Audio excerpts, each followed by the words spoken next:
So I really respect this letter. And then Bert's headlines are Signs of a Liquidation of a Bear Market. Signs of a Liquidation of a Bear Market. So Bert, welcome to the program. And what does that mean? Signs of a liquidation of a bear market. Well, actually, it's slightly different. It's called a liquidation bear market.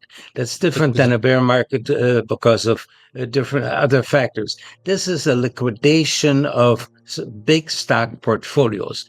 And it started actually in mid-December.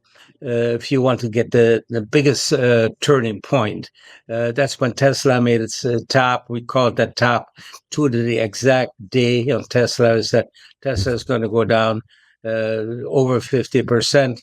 We're almost there. So, these are the warning signs. So the big portfolios were liquidated while all the shills of Wall Street were on financial TV telling people to buy.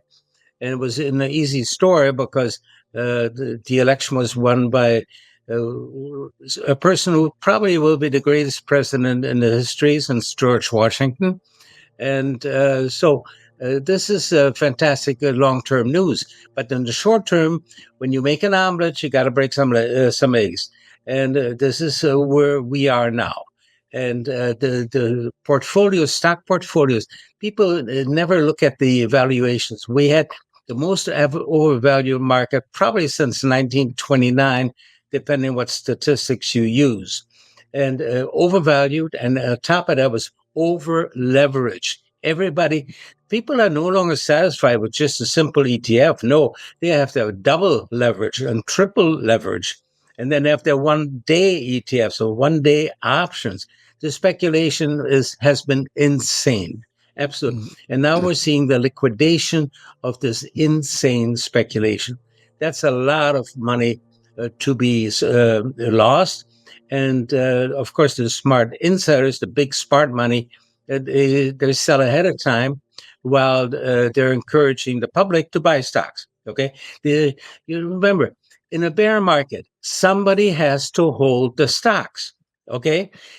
So it's either Wall Street is going to hold them or the average investor is going to hold them. And Wall Street doesn't want to hold them on the way down. So they have to convene, as Joe Granville used to call them, the bag holders. Okay. The average investor is the bag holder. He has to own the stocks all the way down.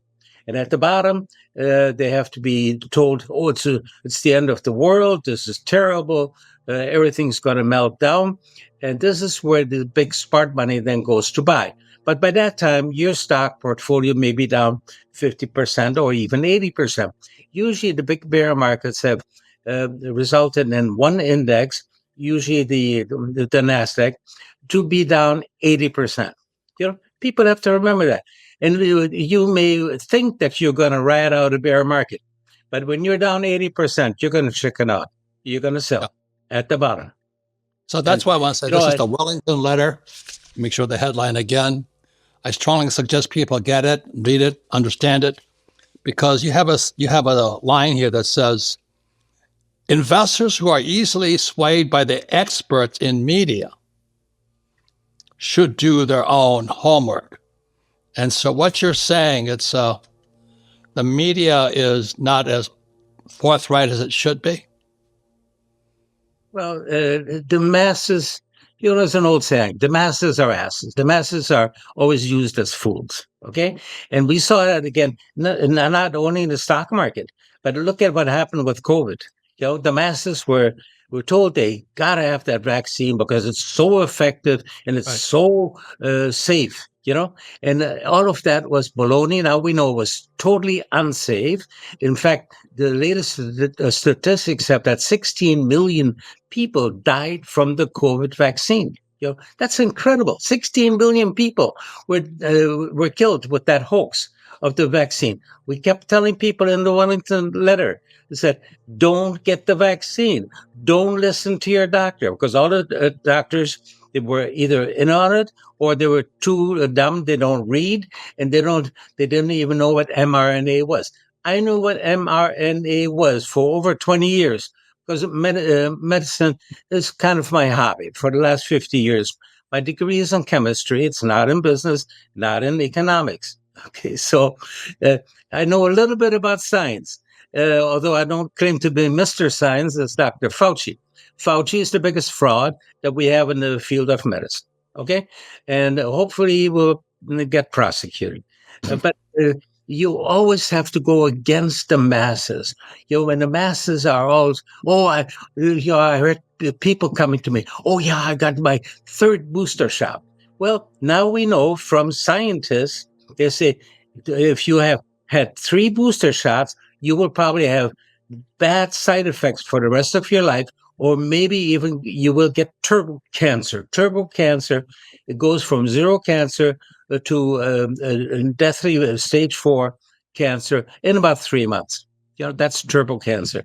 So these are all the side effects of what was considered a safe vaccine. In fact, there wasn't a vaccine at all. mRNA does not qualify as a vaccine. It's a gene therapy.